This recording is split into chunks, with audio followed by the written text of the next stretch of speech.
à toutes et à tous, à vous qui êtes ici à la Cité des Sciences dans cette salle et à vous qui nous regardez de l'autre côté de votre écran. Merci donc à vous de vous être joints à nous aujourd'hui pour cette table ronde. Je ne sais pas si on peut appeler ça comme ça. Moi, je préférerais parler de conversation, de discussion entre nous autour d'un sujet, d'un film qui vient d'être projeté ici. Ça fait très... on est aussi de l'écran, hein, pour ceux qui connaissent. Donc, pour ce film qui s'appelle qui était Minority, que nous vient de voir pour ceux qui étaient ici, qui est Minority Report, dont nous allons dialoguer ensemble pendant environ 45 minutes. Alors donc, le titre de cette... alors, on marque conférence, moi je préfère parler effectivement de conversation spéculative. Le film Minority Report fait-il déjà partie de nos réalités ? Quelles en sont les conséquences ou quelles pourraient en être les conséquences pour les individus et les organisations humaines?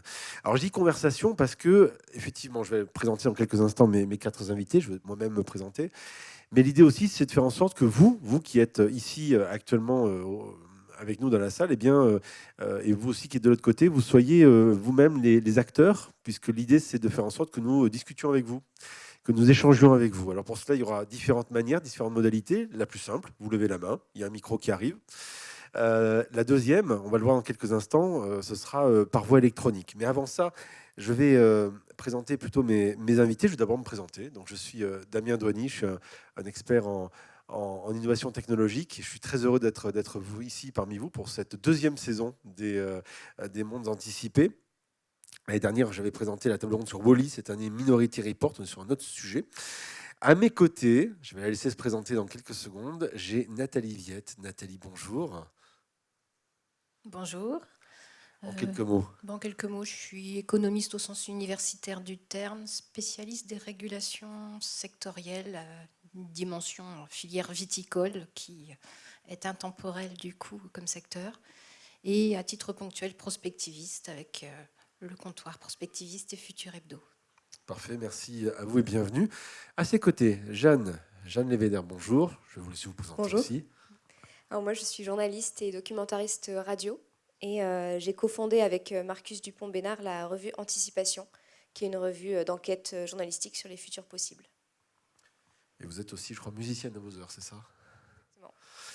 Juste à côté de vous, Thomas Michaud. Bonjour Thomas. Bonjour. En quelques mots. Moi, je suis chercheur en prospective et je fais des recherches spécialement sur le rôle de la science-fiction dans les processus d'innovation. Et j'ai publié des livres comme De la fiction à l'innovation, ces visionnaires qui ont changé le monde, ou des romans de science-fiction, s'il m'arrive de faire des romans de science-fiction. Voilà. Et vous avez un site internet, thomasmichaud.com, dans lequel vous pouvez trouver justement notamment tous ces éléments et toutes ces références autour des romans de science-fiction dont vous venez de parler, ou d'évoquer tout au moins. Et juste à côté de vous, pour finir, Sylvie Dallet. Bonjour Sylvie. Bonjour. Je ne sais pas trop comment me présenter, mais enfin, je suis donc universitaire. Ma formation est en philosophie et en histoire. Je suis professeur des universités dans le domaine artistique. Et je travaille beaucoup sur les temporalités. Et je dirige un programme de recherche sur éthique de la création. Je m'intéresse beaucoup à la façon dont la créativité emprunte des voies multiples. Donc je m'intéresse beaucoup plus à la créativité qu'à l'innovation. Voilà. Eh bien, très bien, merci à vous quatre. Très heureux de vous avoir à mes côtés. Et puis donc, je le disais il y a quelques instants, il y a vous. Et pour commencer, on va briser la glace ensemble, puisqu'on ne se connaît pas. Enfin, vous nous connaissez maintenant, mais nous, on ne vous connaît pas forcément. Et l'idée, c'est la suivante. Vous le voyez peut-être sur les écrans, de chaque côté de nous, il y a un QR code, QR code qu'on sait a priori parfaitement utiliser maintenant, depuis 2 ans et des brouettes, même s'ils existent depuis plus de 15 ans en Asie. Je vais vous proposer, si vous le désirez, de prendre votre smartphone et de, comme on dit, scanner le QR code que vous voyez ici avec l'appareil photo de votre téléphone. Ou bien, si vous n'avez pas envie vous ne savez pas le faire, vous pouvez juste écrire l'adresse internet qui est du site, qui est... vous la voyez, je crois. Oui, elle est juste au-dessus, il me semble. Non, j'avais demandé... elle n'est pas écrite. D'accord, très bien, c'est pas très grave. Alors, on va faire en sorte que vous scanniez le QR code si vous le voyez bien. Et vous allez tomber sur un petit questionnaire. Ensemble, on va se poser 3 questions ensemble. Et je vais avoir les résultats en temps réel sous les yeux. Ça va me permettre de prendre un peu la température. Alors, si vous voulez bien le faire... il suffit juste donc de scanner le QR code que vous voyez maintenant là de part et d'autre. Oui, c'est ça, on est bien de chaque côté de nous. Alors voilà, je vois Olivier qui le fait, je vois d'autres personnes qui le font. Ça y est, j'ai entendu un petit bip. Donc c'est qu'a priori, vous allez arriver sur une première question. Cette première question, je vais vous la donner. C'est pensez-vous possible, avec notamment les technologies d'intelligence artificielle, que l'on puisse détecter dans 30 ans les intentions criminelles? Et à cela, il y a 4 modalités de réponse. Oui, sans doute. Oui, même s'il y a quelques erreurs. Non, ça ne sera pas assez fiable. Ou enfin, non, ce sera technologiquement impossible. Ça y est, le vote a commencé, parce que je le vois sous mes yeux. C'est beau, la technologie. Donc, allez-y, je vous en prie. On va se donner encore quelques instants de vote. Pensez-vous possible, avec notamment la technologie d'IA, que l'on puisse détecter dans les 30 ans les intentions criminelles? Encore quelques instants. Voilà, il nous reste encore quelques personnes qui n'ont pas encore voté, si elles veulent le faire. Alors, vous n'aurez pas les résultats, malheureusement, sur l'écran, je suis désolé. Il aurait fallu brancher mon appareil, ma tablette. Alors, nous avons, je vous le donne pour mes 4 invités, et puis pour vous. Donc, alors très clairement, hein, la possibilité de réalisation 0%. En revanche, oui, pour certains, ça pourrait. Alors non, ça serait à 26% possible, même s'il y a quelques erreurs. Ce serait à 10% technologiquement impossible. Et majoritairement, à 65%, vous dites non, ça ne sera pas assez fiable. On va s'en parler dans quelques instants de ces résultats. J'ai une deuxième question à vous poser sur 3. La deuxième, c'est accepteriez-vous une surveillance généralisée en contrepartie d'une sécurité accrue par des technologies dites prémonitoires? 1. Je n'ai rien à cacher, donc oui. 2. Non, je désire garder mes libertés individuelles. 3. Pourquoi pas, si c'est bien encadré juridiquement, comme d'ailleurs on le voit dans le film. Enfin, c'est censé l'être.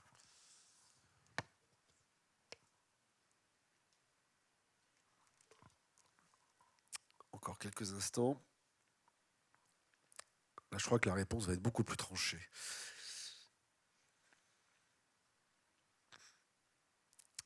Alors,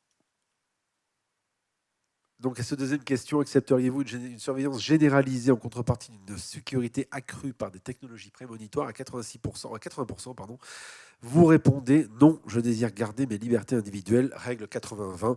20% disent pourquoi pas si c'est bien encadré juridiquement. Donc il y a une possibilité éventuelle. Troisième et dernière question.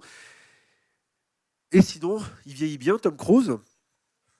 Réponse 1, grave. Réponse 2, m'en parle pas. Réponse 3, il voyage dans le ton, c'est pour ça. Alors d'après vous, quel est votre ressenti sur le sujet de Tom Cruise? Et si ça ne vous dit rien, vous ne votez pas. Si vous n'aimez pas Tom Cruise, vous ne votez pas pour ça.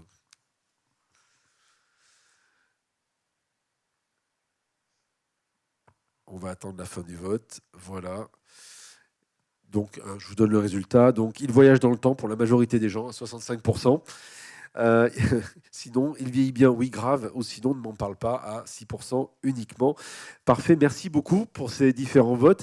Vous avez la possibilité, pendant tout le moment qu'on va passer ensemble, d'envoyer des petits messages. D'ailleurs, quelqu'un qui a cliqué, qui a déjà écrit bonjour à tous. Ben, bonjour.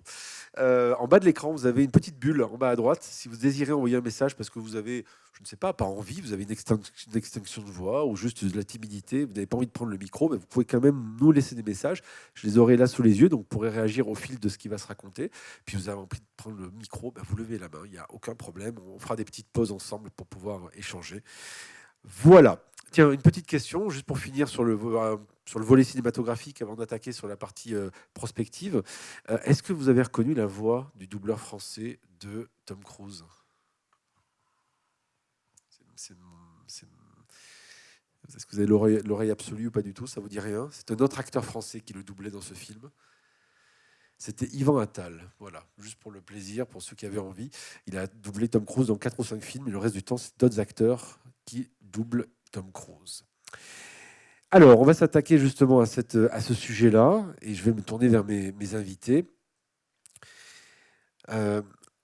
Est-ce que d'après vous, on va commencer tout simplement par le sujet de la table ronde. Est-ce que pour vous, quand on voit d'ailleurs quand on voit les résultats qui viennent d'être donnés il y a quelques instants, où on voit que certaines personnes disent bah tiens pourquoi pas, après tout pourquoi on ne pourrait pas imaginer un système comme ça, même si on ne croit pas que ça puisse être forcément réalisé, mais après tout on pourrait laisser une porte ouverte à cela. Euh, pour vous, est-ce que ce film fait déjà, est-ce qu'on est déjà en 2000, est-ce que 2054 nous paraît si lointain, ou si déjà on voit des prémices, on a des petits cailloux qui restent, qui sont déjà posés en 2022, peut-être les années précédentes, et qui pourraient être amenés à venir dans les années suivantes. Qui veut se lancer à l'eau? Qui se jette? Bah, moi, je veux bien. Allez, vas-y, Thomas. Déjà, tout ce qui est écran tactile, par exemple, qu'on voit avec l'ordinateur de Tom Cruise, c'était un peu une invention pour l'époque et ça s'est réalisé par la suite sur les iPhones. Et il y a une rumeur qui dit que Steve Jobs et son équipe se seraient inspirés du film pour réaliser ce genre d'innovation. Sinon, il y a la surveillance par le scan rétinien aussi, Oui. qui fait partie des techniques biométriques qui sont aussi utilisées sur certains téléphones, sur les Galaxy, j'ai vu. Et, euh, et On donc, n'a pas la reconnaissance rétinienne, y a c'est pas juste la- c'est la persistance du regard, pour l'instant c'est- tout au moins. d'accord. Et en tout cas, tout ce qui est biométrie et captation du visage, c'est aussi utilisé en Chine, notamment pour surveiller la population. Et donc, c'est un peu inquiétant que ça se réalise parce que c'est un peu le fondement d'un système autoritaire, d'une dictature, d'une société de contrôle. Et donc, on peut se demander si effectivement ces technologies ne sont pas au service d'une manipulation des masses, d'une manipulation de la population, et si ces films de science-fiction n'ont pas imaginé le pire, tout en préconcevant un monde un peu utopique, parce qu'au début du film, les technologies sont présentées un peu comme des technologies qui permettraient d'éradiquer la violence, d'éradiquer le crime. Donc on pourrait se dire, oui, c'est une super technologie, il nous la faudrait absolument. Mais effectivement, c'est une technologie qui se retourne contre la société en créant une dictature. Alors justement, quand on a sur ce point-là, on va prendre ce point-là en particulier. Quand on regarde à quoi ressemble cette ville, qui ressemble furieusement à une ville actuelle finalement, et certains éléments très très très futuristes, avec de magnifiques placements produits d'ailleurs. À l'époque c'était Lexus, peut-être ça aurait pu être Tesla, aujourd'hui c'est pour les voitures. Mais dans tous les cas de figure, il y a on va dire des éléments très futuristes, qui sont propres, on va dire, peut-être à cette volonté d'essayer de faire un peu de la projection, et des choses qui sont furieusement actuelles, on va dire. Est-ce qu'il y a, est-ce que il y a un malaise éventuel qui peut venir de ce contraste-là, ou est-ce qu'il y a une volonté de créer un contraste, ou est-ce que quelque part l'idée c'est de dire finalement la vie ne change pas tant que ça, il y a des éléments très très futuristes et des choses qui peuvent être beaucoup plus classiques, tout en ayant quelque part une volonté quand même de maîtriser, on va dire policièrement toute la société. Alors, je trouve qu'effectivement, le terme malaise me parle. Bon, en fouillant un peu pour préparer cette table ronde, j'ai constaté que ce film est sorti en 2002, c'est-à-dire qu'il y a 20 ans. Il y a 20 ans, il se projetait en 2054 sur des bases dans lesquelles, visiblement, le futur ressemble furieusement à un passé qui a déjà 20 ans. Moi, je suis assez saisie quand même d'imaginaires qui correspondent à la société de l'époque, c'est-à-dire une société qui se posait la question du contrôle social, et on pourra tout à fait ouvrir ce sujet-là comme étant celui qui est sous-jacent dans le scénario, même si entre les précognitions et la possibilité de voir l'avenir, il y a un gap qui est franchi dans la possibilité du débat sur les IA potentiellement prédictrices. Je pense que c'est pas tout à fait le sujet du film quand même. Mais ça peut être une manière on y viendra peut-être après, ça peut être une manière d'adapter les choses à aujourd'hui, on y viendra après. Tout à fait. Je constate cependant qu'en 2002, la question de la transition écologique intervenait pas du tout dans cet imaginaire projeté sur 2054. Donc la société qui est projetée finalement n'est pas très futuriste, à part quelques placements de produits merveilleux et qui ont pu inspirer des techniciens. Bon, moi, je reste un peu sur ma faim en termes de scénario réellement prospectif dans le cadre général qui y est présenté. Après, les interrogations de société qui, à cette époque-là, étaient celles posées par un Sarkozy en France qui suggérait qu'on puisse enfermer en précaution des gens qui risquaient de franchir un cap pénal ou qui s'interrogeaient du coup sur... et actuellement, ce sujet n'est pas réglé. Les fichiers S font partie de ces sujets qui reviennent de façon lancinante dans l'actualité, mais qui ne sont pas traités dans le cadre philosophique profond qu'inspire ce film. Mais bon, voilà, je pense qu'on est dans un imaginaire qui, en tout cas, n'est plus futuriste de nom que réellement de scénario et de mise en scène. À mon avis. Je dis oui, c'est bon, je vous en prie. Oui, je voudrais Jeanne. rebondir rapidement. De toute façon, la science-fiction, pour moi, parle davantage du présent que du futur. À chaque fois, dans tous les, que ce soit dans les scénarios, dans les films ou dans les livres, la science-fiction, elle est là pour poser les enjeux actuels et essayer de les distordre pour essayer de voir jusqu'où ça peut nous mener et les failles dans les systèmes. Et ce qui est intéressant, c'est que ce film, il est basé sur une nouvelle écrite par Philip K. Dick, qui a été publiée en 1956, je crois. Donc c'était une époque où il se posait déjà beaucoup de questions sur la question des ordinateurs et des calculs algorithmiques et à quel point, vers où ça pouvait nous mener, ce genre de technologie et quel genre de société ça pourrait amener. Sylvie, vous voulez réagir? Oui, je vais dire des choses assez différentes. Ah, allez-y. Et c'est compliqué. Bon, il y a deux choses dans ce film. Parce que moi, je le découvre aujourd'hui. Donc, par contre, j'ai lu la nouvelle, qui est un petit peu différente. Et qui, en effet, témoigne tout à fait de 1958-56, date à laquelle elle a été écrite. Il y a deux choses. Il y a quelque chose qui est de l'ordre de l'image, avec des effets spéciaux, et qui peut correspondre à ce qu'on imagine d'une ville futuriste. Alors, c'est une ville futuriste qu'on peut essayer de chercher, par exemple, en Chine ou à Dubaï.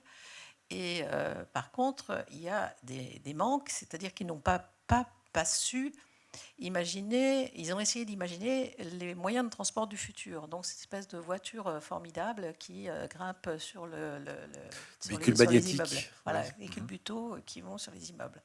Donc ça, il y a quand même quelque chose qui est assez particulier, et qui, pour l'instant, n'est absolument pas réglé, bien entendu. Il y a quelque chose qui est, en effet, de l'ordre du temps présent. Je ne suis pas spécialiste du tout des films de science-fiction, mais enfin là c'est assez clair. Et c'est assez clair, et je trouve que ça n'a pas beaucoup évolué depuis 20 ans, à part qu'il y a une volonté justement de reconnaissance faciale, mais enfin il y a toujours cette volonté de contrôler la vie des personnes, et vous remarquerez qu'en fait on essaie de contrôler uniquement le produit final, c'est-à-dire le crime. On n'a pas parlé de contrôler la violence. C'est pas dans le film, puisque quelque part ils se tabassent facilement. Bon, c'est quand même une violence intérieure des services de police. Bon, alors il y a aussi quelque chose qui est très métaphysique, puisque l'enquêteur est un ancien prêtre, si j'ai bien compris, un ancien séminariste. Oui, tout à fait.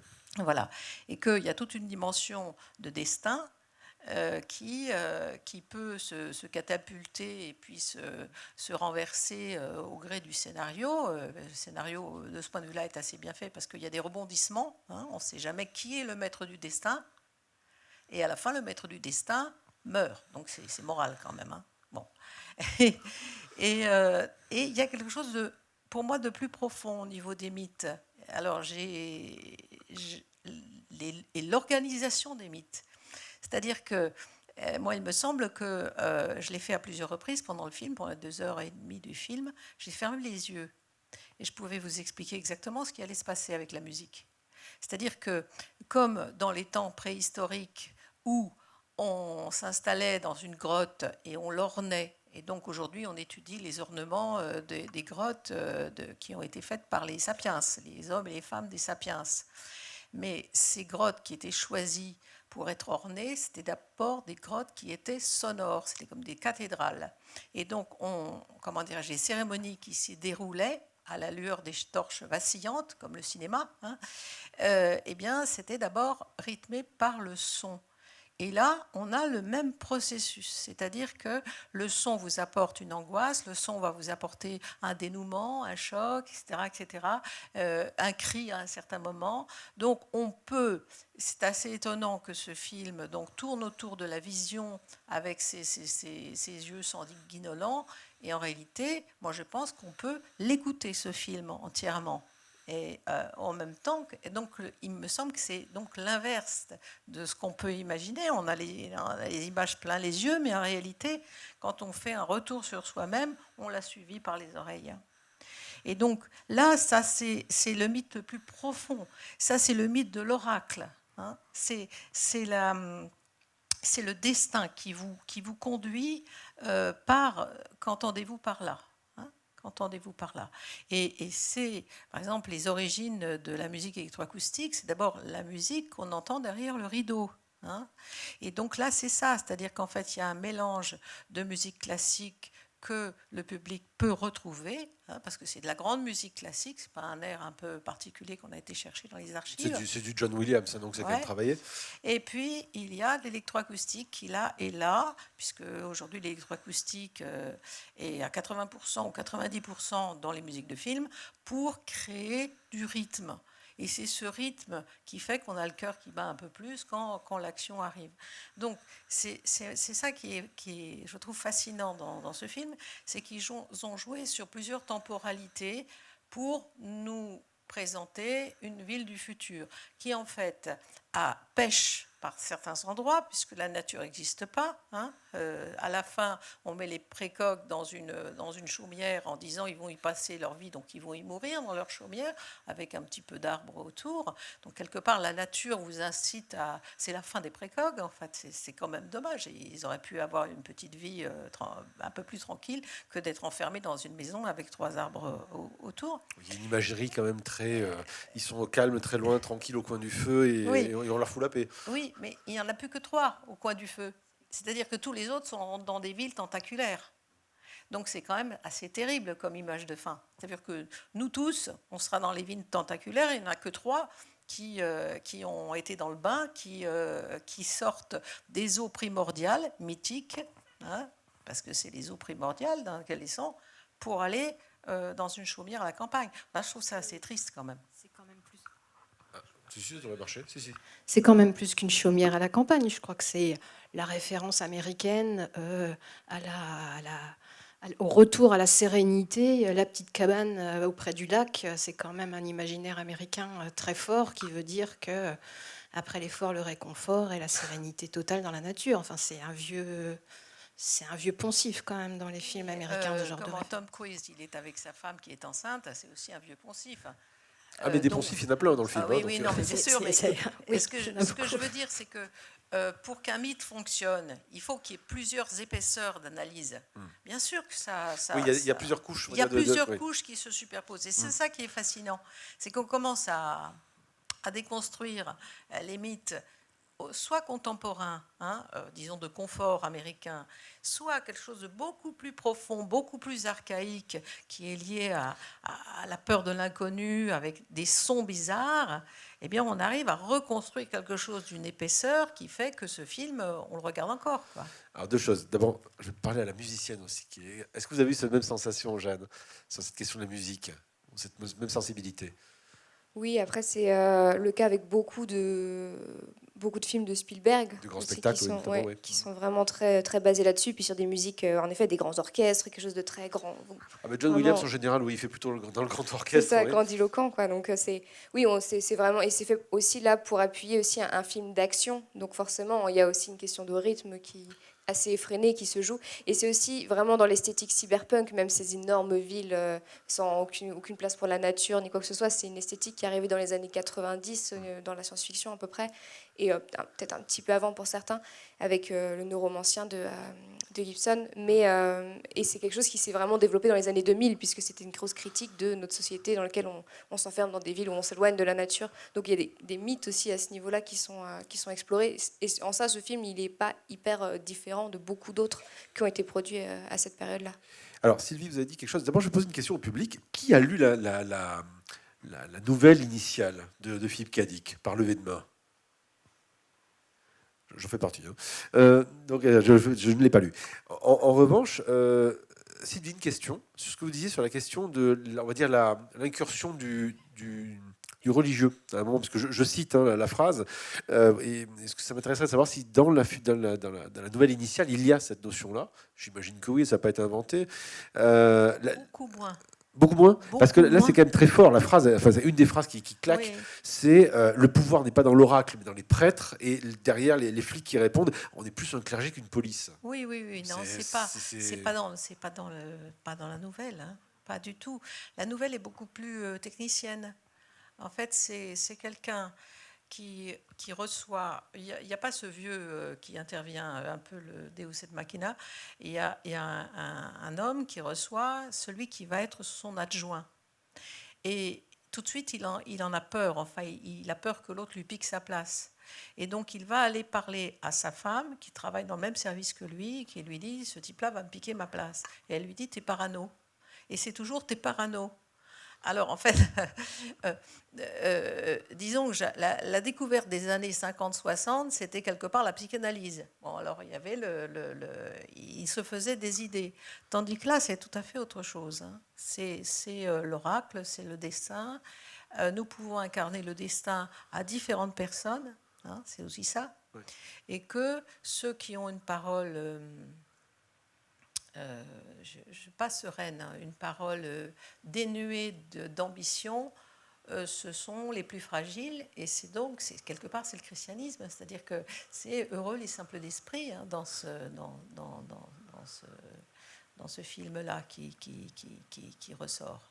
Et c'est la métaphore de la clarté avec le visage angélique d'Agatha au moment où elle révèle dans la maison au couple qui avait beaucoup d'amour dans cette maison, et Tom Cruise est à genoux face à la Vierge qui lui donne la sainte parole. Enfin, ce film est quand même bourré de métaphores très christiques et très, très, très, très religieuse, ce que certainement Cadic n'avait pas au départ, ça c'est sûr. Non, enfin, moi je ne l'ai pas lu du tout comme ça, et en tout cas il y a beaucoup de choses qui ont été inventées par ce scénario-là, qui ne sont pas du tout dans la nouvelle. Cadic, j'ai essayé de regarder sa biographie, c'est quelqu'un qui a vécu de façon assez tourmentée, avec une vie personnelle qui était assez, comment dirais-je, pas obligatoirement triste, mais assez déchirée. Tandis que là, c'est pas tout à fait ça. Ça, on dit qu'au fond, le clergé, c'est-à-dire ceux qui règnent sur qui essaient d'empêcher ces crimes, cette espèce de clergé peut être pourri de l'intérieur. Donc l'autre, non. La nouvelle, c'est ils se sont trompés. Et il y a vraiment un Minority Report. C'est-à-dire qu'il faut aller jusqu'à 3 pour avoir, puisque les précoces, il y en a un qui voit, l'autre accroche l'image mentale du premier et la transforme, et le troisième la transforme. Donc il n'y a pas Agatha. Agatha arrive comme une vierge merveilleuse. Alors ce que je vous propose, donc déjà, bon, c'est intéressant, on va fermer la parenthèse sur cet aspect religieux qui finalement, on va dire messianique, qui est en sous-tendu. On ne se posera pas la question pourquoi Tom Cruise a coproduit le film et ce qu'il fait dans sa vie personnelle en termes religieux. Il y a peut-être autre chose derrière, allez savoir, mais ne soyons pas mauvaise langue. Ce qui est intéressant, on va revenir sur Cadic et le côté technicien. Et le cœur du film, quand même, pourquoi on l'a retenu, c'est cette logique de prémonition, le fait de... il y a la phrase qui me tue à chaque fois quand je l'entends, c'est « je vous arrête pour ce crime futur » ou ce futur crime. Qui, je trouve, on parle de la présomption d'innocence à la présomption de culpabilité. Et cette bascule-là, elle est troublante. Et vous le disiez tout à l'heure, Nathalie, vous parliez de certaines choses qu'on voyait poindre. Les notions de guerre préventive, qui est apparu avec George Bush il y a quelques années. En gros, on va faire la guerre aux gens qui n'ont pas encore déclenché la guerre, mais au cas où ils la feraient. Vous avez cité Nicolas Sarkozy, qui effectivement en 2008, sur la base de plusieurs rapports, disait il faut qu'on se pose la question de vérifier l'ADN des enfants. Parce que peut-être que les plus violents à la maternelle ou à l'école primaire peuvent éventuellement... par la suite, ça peut être des éléments qui peuvent éventuellement être, on va dire, prévenir par la suite d'autres dérives. Je trouve ça personnellement, avec le recul, assez terrifiant comme phrase. Ou bien on le voit aujourd'hui avec les intelligences artificielles, notamment plusieurs logiciels qui existent. Alors j'ai fait mes petites recherches, bien sûr. Vous avez des logiciels qui existent, qui permettent aujourd'hui qui disent pouvoir essayer de prévenir justement le crime. En fait, c'est une quête de l'algorithme depuis 1980. Donc on est quand même, ça fait un petit moment que ça dure. Il y a un logiciel qui s'appelait PredPol, qui avait pour objectif d'essayer de déterminer justement ce type de ce qu'on voit un peu dans le film, mais qui sûrement a été arrêté parce qu'il y avait trop d'erreurs.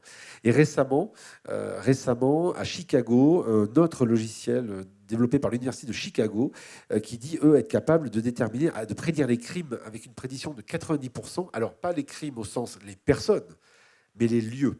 En gros, ils sont capables de cartographier les lieux et de dire, voilà, on note qu'il y a des récurrences à différents endroits. Et donc, on est capable de faire on va dire une prémonition statistique sur le fait qu'il y a des choses qui vont se passer à ces endroits-là. Ça, c'est des choses qu'on voit apparaître. Donc, on n'a peut-être pas de précog, on n'a peut-être pas jamais, mais dans tous les cas de figure, on a de l'intelligence artificielle qui commence à apparaître. Est-ce que pour vous, ça correspond quelque part, ou ça peut être une manière d'avoir une lecture de ce film ? Alors, je vais commencer.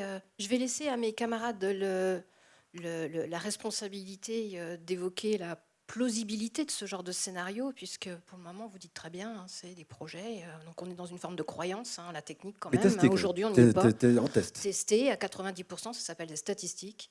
Et les statistiques, ça pose la question à un moment, quand on parle de responsabilité individuelle, d'y mettre un certain nombre de verrous, et qui sont, à mon avis, justement ceux qui sont peut-être le seul intérêt, pardonnez-moi, de ce film, c'est toute la question de la gouvernance, puisque finalement, ce qui se trame quand même dans ce film, c'est l'obligation pour le directeur Lamarce, qui doit être un peu mouillé économiquement ou en termes d'égo, de faire valider au niveau national un dispositif qui, pour le moment, est en phase de test et qui fait l'objet d'un certain nombre de processus de gouvernance qui passent le départ par une validation par des juristes qui acceptent l'ouverture de la pré-enquête, enfin dans l'enquête pour pré-crime, et avec une succession ensuite de verrous institutionnels, ou en tout cas de logiques de gouvernance qui, dans ce scénario-là, n'évoque pas le fantasme totalitaire total dans lequel on peut très facilement basculer avec ce qu'on a tous en ligne de mire sur le risque du contrôle social optimal. Je crois que ce film, là-dessus, il reste mesuré en encadrant du coup cette perspective de prédiction par un dispositif démocratique, au sens américain du terme, et qui est posé là, puisque finalement, ce qui se joue, c'est la remise en cause du programme par des représentants de l'État et le ministère de la Justice. Sylvie. Je voulais faire la comparaison avec la nouvelle.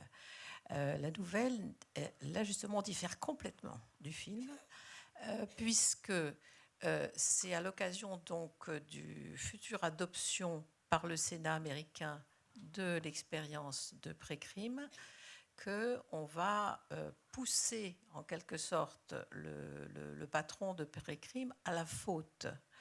Et il va essayer de comprendre pourquoi on n'a pas pris en compte le rapport minoritaire. Il va être aidé par un vieux monsieur qui n'existe pas dans le film. Enfin, il y a quand même le chef qui est très vieux, mais et qui est le chef des armées. Et ce qui est intéressant, c'est que, en fait, le chef des armées veut démontrer que pré-crime est faillible pour pouvoir reprendre la procédure américaine et conduire des guerres quelque part. Alors c'est quand même, c'est-à-dire que ce sont les militaires qui ont perdu. C'est complètement une autre histoire. C'est que les militaires auraient perdu de l'influence grâce aux agents spéciaux qui essaient de faire ça scientifiquement. Et il voudrait restaurer le système américain classique où on ne peut pas accuser avant et on attend que la violence se fasse et le crime se passe, pour pouvoir continuer à prospérer parmi les médias. C'est complètement différent. Jeanne. Oui, ce qui est intéressant avec la nouvelle, c'est que justement, je la trouve finalement beaucoup moins critique du système de pré-crime que le film. Parce qu'en fait, la nouvelle, elle est plus basée sur une guéguerre entre la police et les militaires. Et finalement, l'existence, si j'ai bien compris, hein, mais en fait, il n'y a un rapport minoritaire que dans le cadre où c'est Anderton qui voit, qui est face à la prédiction, et c'est que la personne qui voit la prédiction qui peut du coup changer le cours le futur en fait. Alors il n'y a pas de question de rapport minoritaire pour tous les autres meurtriers et meurtrières potentiels. Et donc finalement, ils finissent d'ailleurs la nouvelle là-dessus en disant en fait ça pourra arriver à nouveau puisque Pré-Crime continue, ils réussissent à faire en sorte que le système continue de fonctionner. Le nouveau patron de Pré-Crime est seul susceptible d'avoir à nouveau quelqu'un qui le fasse tomber sur un détail comme ça. Donc quelque part, l'ensemble des potentiels criminels, on s'en fiche. Hein. Ce qui est important, c'est une sorte de guerre des chefs au sommet, pour des raisons philosophiques complètement... Et il y a seulement la femme de Anderton qui pose la question à un moment, justement, mais c'est pas tant creusé, où elle dit, en fait, et tous les autres, alors est-ce que le système n'est pas vraiment faillible, quoi. Ouais. Et ce qui est intéressant avec ce truc-là aussi, c'est que c'est un paradoxe qui est peut-être pas tant creusé non plus dans le film, c'est que, en fait, Pré-Crime est fondé sur un paradoxe, parce qu'il part du principe des futurs inaltérables, que le meurtre sera commis par cette personne, donc on l'arrête avant. Dans tous les cas, il va la commettre. Sauf que finalement, il ne la commet pas. Donc en fait, les futurs sont multiples dans tous les cas. Ce qui est posé dans le film, d'ailleurs, à un moment, en disant, mais à quel moment finalement se passe le crime, pardon, puisque finalement vous arrêtez quelqu'un qui n'a pas encore produit ce pourquoi on l'accuse finalement. Excuse-moi, il y a quelque chose d'autre aussi qui est très différent entre la nouvelle et le film. C'est que dans la nouvelle, les gens qui sont arrêtés comme futurs criminels ne vont pas rester longtemps en prison. Ils se font une petite semaine de vacances et pour que la date fatidique passe. D'accord. Tandis que là, il est transformé en suppositoire volant et on ne sait pas combien de temps il va être dans sa bulle. Donc c'est très différent. Donc l'idée c'est de dire en fait en gros il y a un marqueur temporel, on le passe et donc on se dit maintenant que le marqueur temporel est passé, a priori ce qui devait arriver n'arrivera pas, donc c'est pas grave. Ce qui est très très différent en termes de perception, on va dire de la criminalité aussi. Et ils sont envoyés en camp de détention d'ailleurs dans toute cette atmosphère du coup après-guerre en fait qui ressort beaucoup dans la nouvelle. Alors, on va prendre la question. Enfin, est-ce qu'il y a des questions dans la salle, des réactions à tout ce qu'on est en train de se raconter, de se dire, des gens qui ont peut-être lu la nouvelle ou l'appréciation que vous avez pu avoir du film et éventuellement le fait que vous trouvez ça enthousiasmant ou totalement terrifiant. Je regarde aussi, vous pouvez poser des questions par écrit si vous avez envie. J'aimerais passer. Alors, non, il n'y a pas de. Ah si, pardon, excusez-moi. Excusez-moi, je ne l'avais pas vu. Désolé. Je passerai la parole après à Thomas. Ça va marcher, ne vous inquiétez pas. Ça va arriver. Yes, okay. Voilà.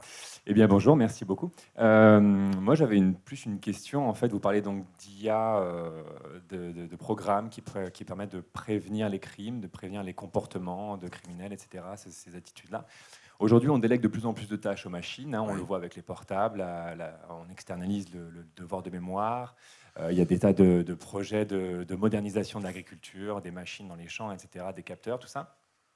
Et je voulais savoir en fait s'il n'y a pas finalement le même projet, mais avec sur le plan politique. Est-ce qu'on n'est pas en train de finalement si on dit que la politique égale le devoir d'assurer la sécurité, est-ce que finalement en déléguant à la technologie le soin de garantir nos vies sécures, est-ce que c'est pas une forme de délégation encore, et est-ce que c'est pas une forme surtout de déresponsabilisation finalement? Alors justement, Thomas, j'aimerais bien que oui, tu répondes à ça. Ça tombe bien parce que j'ai lu un article de la revue Res Futurae, je ne sais pas si vous connaissez, c'est la revue française de référence sur la science-fiction. Et donc c'était un article qui traitait de Minority Report. Et l'auteur prenait l'angle, il se demandait si justement ce film avait une portée utopique ou dystopique. Il se demandait si ça inspirait des gens ou si ça créait une crainte vis-à-vis du futur proposé par Spielberg et par Dick.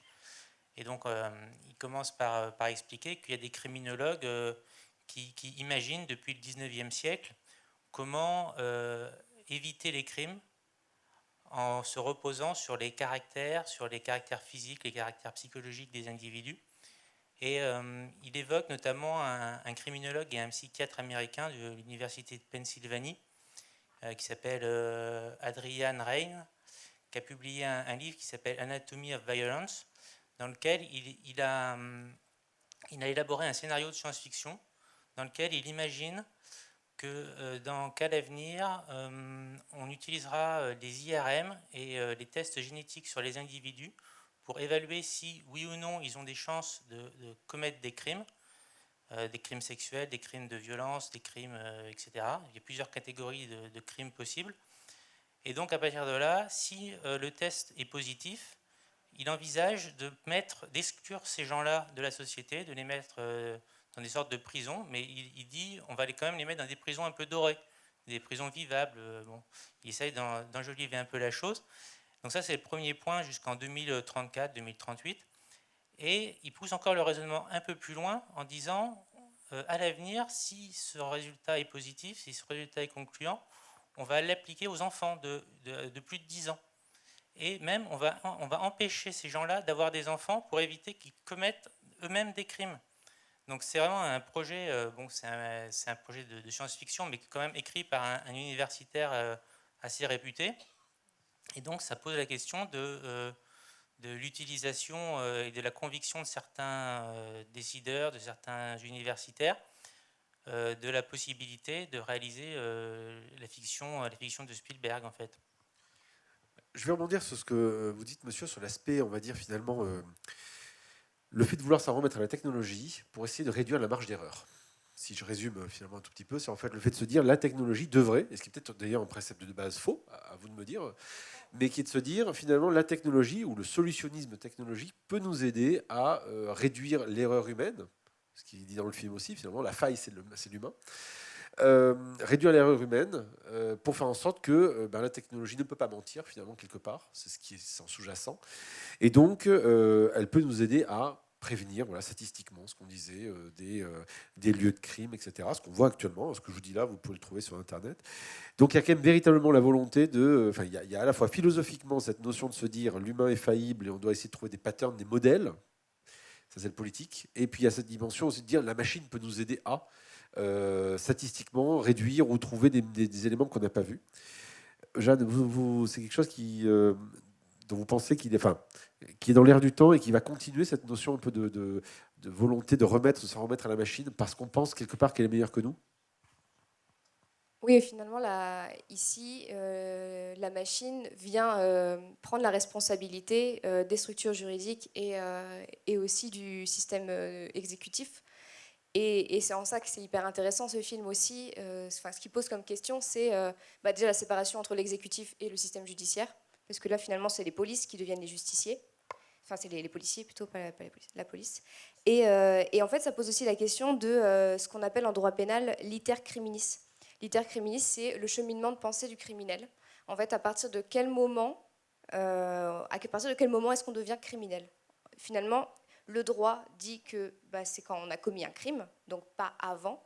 Sauf que depuis quelques années, c'est ce que vous évoquiez tout à l'heure, avec quelques lois notamment liées à l'état d'urgence, les fichiers S également, tout ce qui est service de renseignement et les lois antiterroristes, ont fini par remonter dans l'iter criminis en partant du principe avec certains aussi des circonstances aggravantes, le fait que si on a pensé le crime en amont, on a des circonstances aggravantes, et aussi en arrêtant les gens avant qu'ils puissent le commettre.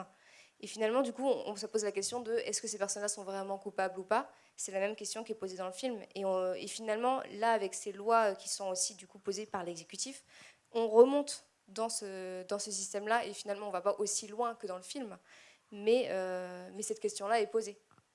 Et peut-être qu'elle se posera de plus en plus dans les années à venir et qu'il faut être attentif à ça. Est-ce que vous avez la sensation, vous quatre, que justement, ça fait longtemps que finalement, on sent qu'il y a un terreau qui se met en place pour ce type d'idées-là, qui se réaliseront ou non, hein, mais on le dit depuis les années 80 pour les aspects technologiques, des politiques qui régulièrement mettent en place des éléments, je parlais du principe quand même de la guerre préventive dite par George Bush, il est quand même très fort, hein, c'est en gros aller faire la guerre à des gens pour éviter qu'on fasse la guerre.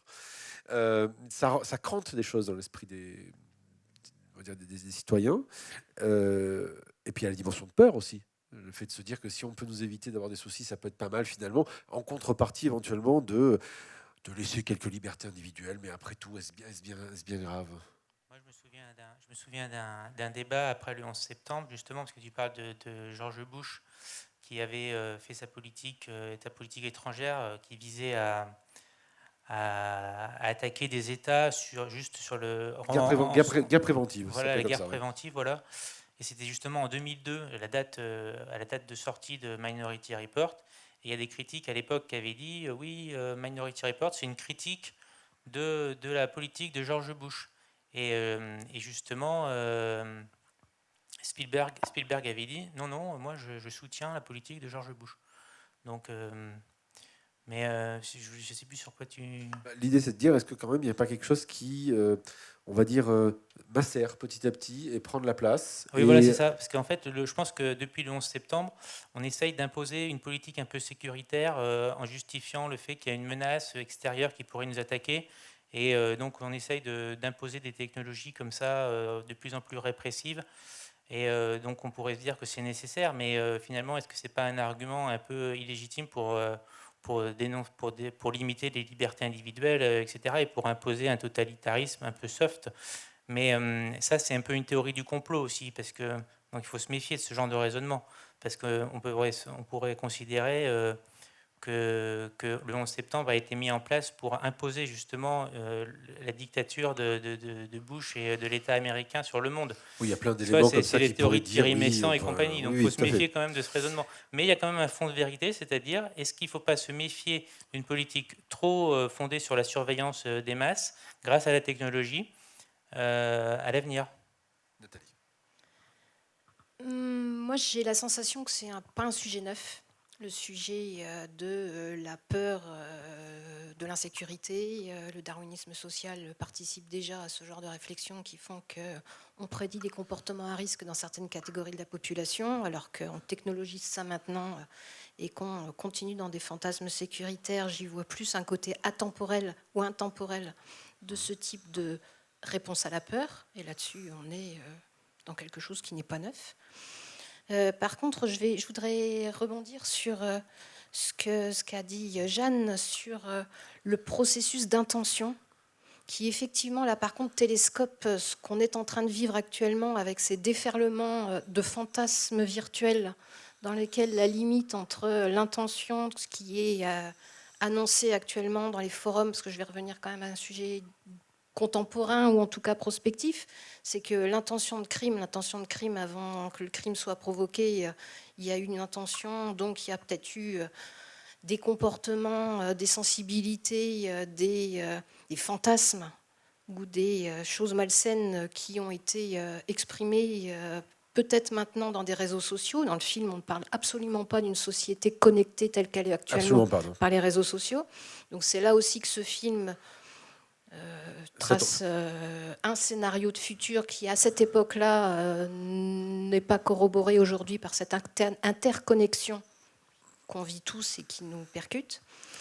Et donc, il est sorti juste avant l'apparition des premiers réseaux sociaux. Et avant que, du coup, on soit tous hyper connectés et, du coup, en capacité de se communiquer ces différents fantasmes, sensations, émotions ou besoin de faire sortir la bête immonde éventuelle derrière son écran. Et aujourd'hui se pose la question de l'observation de ce que donne en roue libre une humanité en capacité d'exprimer sans filtre actuellement, puisque le débat de demain posera la question de la régulation du métavers et des réseaux sociaux.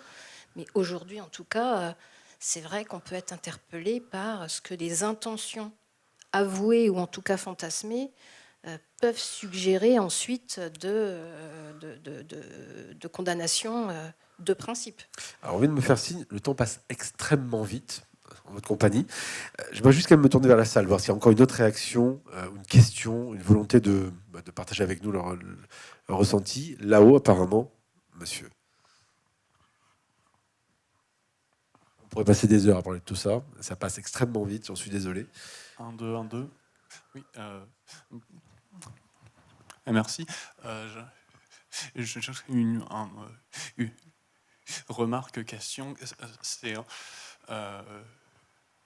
le disiez tout à l'heure, c'est un film de science-fiction, mais qui, au final, a l'air plus de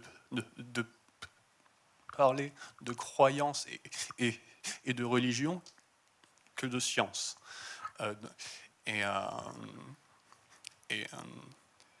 Typiquement, on l'a bien vu avec le Covid, avec l'IA, avec ce qu'on veut. On y met énormément de